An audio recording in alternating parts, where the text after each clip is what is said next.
Hello विद्यार्थी मित्रों, standard 6 subject English. आज આપણે યુઝ ઓફ કેન અને કુડ વિશે શીખવાનું છે, જેમાં મેનો ઇન્ક્લુડ આપણે કરી લીધો છે। એ સેમ જ છે એટલે બહુ વાંધો નહીં, આ નવું નથી, પણ યુઝ ઓફ કેન અને કુડ મુખ્ય છે, એની વાત કરીશું। યુઝ ઓફ કેન, કુડ અને મે, બહુ ફરક નથી, મે અને કેનમાં એ તો જોડે લીધું છે। કેન અથવા મે બંનેનો અર્થ આપણે શકવું એવો કરીએ છીએ। પહેલો ઉપયોગ છે કેનનો, પહેલો ઉપયોગ છે શકવું, એ અર્થ કરવો હોય તો આપણે એને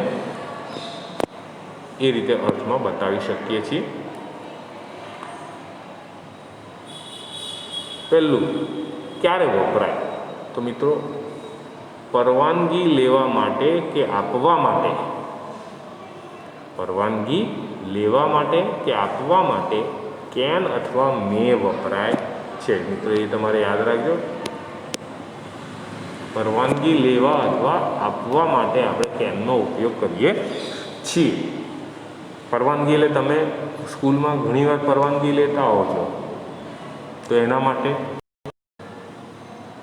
અને આપવા માટે એટલે અમે સાહેબ તમને પરવાનગી આપે।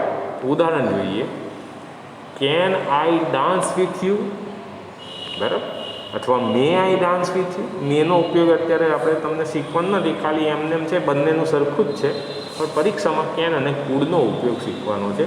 તો can I dance with you, શું તમારી સાથે ડાન્સ કરી શકું? Can I come in sir, આપણે જનરલી કહીએ જ છીએ can I come in sir, અથવા may I come in sir. Generally આપણે may I come in sir કહીએ છીએ, પણ અહીંયા કેનનો ઉપયોગ કરો તો can I come in, okay. તો એ રીતે આપણે પરવાનગી લેતા હોઈએ છીએ। કેન વી રાઇટ નાઉ, હવે અમે લખી શકીએ? તો એના માટે કેનનો ઉપયોગ કરીએ છીએ। એટલે જ્યારે પરવાનગી લેવાની વાત આવે હંમેશા પ્રશ્નાર્થમાં જ પૂછાય, બરાબર છે? કેન આઈ કમ ઇન, આપણે મેનો ઉપયોગ કરતો કેનના બદલે મે મૂકી દો, મેને બદલે કેન મૂકી દો, બંને સરખું જ છે। Can I come in, may I come in, can I go, may I go, બધા સરખા જ છે, બરાબર? આપણે કેન ક્યારે વપરાય તમને યાદ હોય, પણ પ્રશ્નાર્થ વાક્ય વપરાય છે। Can I dance with you, can I come in sir, can we write now. તો આ તમે પરવાનગી લેવા માટે કેનનો ઉપયોગ કર્યો છે। હવે એની પરવાનગીની તમને મંજૂરી આપે, પરવાનગી આપવા, સાહેબ તમે પરવાનગી લીધી તો સાહેબ હા કે ના કહી શકે તમને, બરાબર? તો યસ યુ કેન ડુ, તમે પૂછ્યું sir can I dance, yes you can dance, બરાબર? યુ કેન ડુ, તમે પૂછ્યું can I do it now, yes you can do it now, એમ।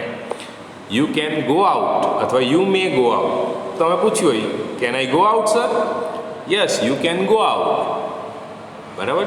You can go, you can come in, yes હા પાડી હોય તો યસ યુ કેન, ના પાડી હોય તો no you can't, no you may not listen song, you can not listen song. તમે ચાલુ ક્લાસે પૂછો sir can I sing song, તો સાહેબ તમે પરવાનગી આપે?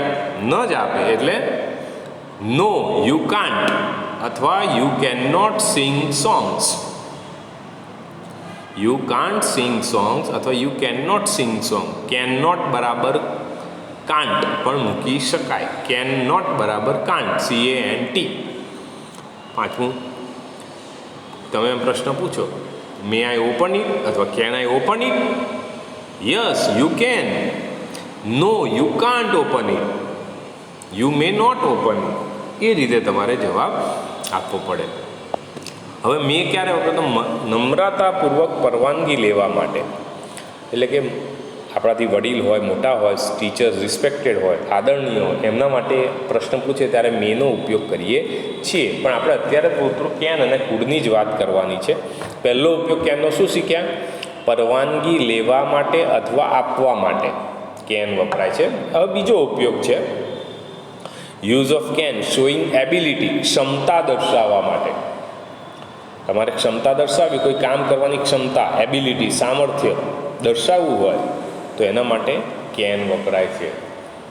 કોઈ કામ કરી શકતા હો તમે, તો એના માટે કોઈ કાર્ય કરવાની ક્ષમતા, સામર્થ્ય દર્શાવવા માટે મુખ્ય ક્રિયાપદની આગળ કેન વપરાય છે। મુખ્ય ક્રિયાપદ એટલે આપણે આગળ પણ વાત કરી, જુઓ અહીંયા કેન ડાન્સ છે, મે આઈ કમ ઇનમાં કમ છે, વી મે રાઇટ, કેન વી રાઇટ છે, તેમાં રાઇટ છે, એ બધા મૂળ ક્રિયાપદ છે. એટલે કેન સાથે હંમેશા મૂળ ક્રિયાપદ આવે. આમાં પણ જુઓ, can do, can go, can come, can listen, can't open.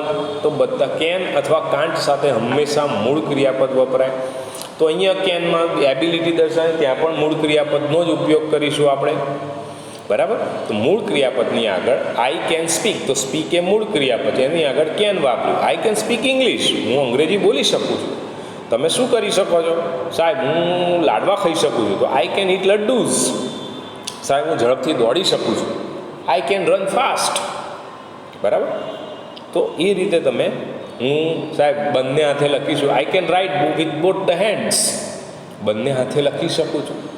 સાહેબ હું હિન્દી બોલી શકું છું, હું રમી શકું છું, જમી શકું. એવું તમે જ્યારે શકું કરો છો ત્યારે આપણે કેનનો ઉપયોગ કરીએ. જે તમારી એબિલિટી, તો કામ કરી શકો છો તમે, કોઈ એબિલિટી છે તમારા, એ દર્શાવવા માટે કેન વપરાય. બીજો ઉપયોગ જુઓ, બર્ડ્સ કેન ફ્લાય, પક્ષીઓ ઉડી શકે છે. બરાબર. પક્ષીઓની ક્ષમતા છે, એબિલિટી છે, પક્ષીઓ ઉડી શકે છે. પણ પ્રાણીઓ ના ઉડી શકે. હાથી ઉડી શકે? તો ના. તો કે એલિફન્ટ કેન નોટ ફ્લાય, તો નકાર બનાવ્યું. નકાર બનાવવા માટે કેન્ટ મૂકી દો, કાન્ટ અથવા કેન નોટ મૂકી દો. બીજું કશું કરવાનું નહીં. Birds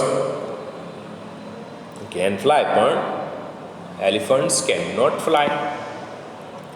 નેતિ can sing a song, Neti ગીત ગાઈ શકે છે. Neti can not dance, Neti dance કરી શકતી નથી. આ રીતે કેન અથવા કેન નોટ બંને વાપરી શકાય છે. પણ જ્યારે શકું એવો અર્થ કરીએ છીએ ત્યારે આપણે તમારે યાદ રાખવાનું. અને મિત્રો, હવે છેલ્લો એક ઉપયોગ છે કુડ. જેમ કેનના બે ઉપયોગ જોયા, એક પરવાનગી લેવા અથવા આપવા માટે, અને બીજું એબિલિટી, ક્ષમતા દર્શાવવા માટે કેન વપરાય છે. એ જ રીતે કુડ એ હંમેશા ભૂતકાળમાં વપરાય. મીન્સ તમે ભૂતકાળમાં કોઈ ક્રિયા કરી શકતા હતા અથવા કરી શક્યા કે કરી ન શક્યા, તે દર્શાવવા માટે કુડ વપરાય. ભૂતકાળમાં વપરાય, અત્યારમાં નહીં. તમે આમ કહો કે હું રમી શકું છું, તો આઈ કુડ પ્લે, એવું ના કહી શકાય. ભૂતકાળની વાત કરતા હો ત્યારે જ કુડ વપરાય. ઓકે. તો ભૂતકાળમાં કોઈ ક્રિયા કરી શક્યા તે દર્શાવવા મુખ્ય ક્રિયાપદની આગળ કુડ વપરાય. કુડ સાથે પણ હંમેશા મૂળ ક્રિયાપદનો જ ઉપયોગ કરવામાં આવે છે. નકાર બનાવવું હોય, જેમ કેનનું જેમ નકાર બનાવવું, એ જ કુડની જેમ સેમ. કુડ નોટ વત્તા મૂળ ક્રિયાપદ, કેન નોટ વત્તા મૂળ ક્રિયાપદ, મે વત્તા નોટ વત્તા મૂળ ક્રિયાપદ, એવું અર્થ થાય. કેનનું મૂળરૂપ, આપણે કુડ વાપરે તો કુડન્ટ એવું આપણે મૂકી શકીએ છીએ. કુડન્ટ એવું આપણે કહી શકીએ છીએ. કુડ નોટ એવું આપણે કહી શકીએ છીએ. કુડન્ટ, કેન નોટ તો કાન્ટ. બરાબર. મૂળ શોર્ટ ફોર્મ કહેવાય. કેન નોટનું શોર્ટ ફોર્મ થાય કાન્ટ, કુડ નોટનું શોર્ટ ફોર્મ થાય કુડન્ટ. તમને જે આપે બંને લખી શકો. દાખલા તરીકે હવે કુડ એ ભૂતકાળમાં વપરાય એટલું યાદ રાખવાનું, કેન વર્તમાનમાં વપરાય એ ખાસ યાદ રાખવાનું. ધ ક્વેશ્ચન વોઝ ઇઝી, પ્રશ્નો સહેલો હતો. આઈ કુડ આન્સર ઇટ, હું પ્રશ્નનો જવાબ આપી શક્યો.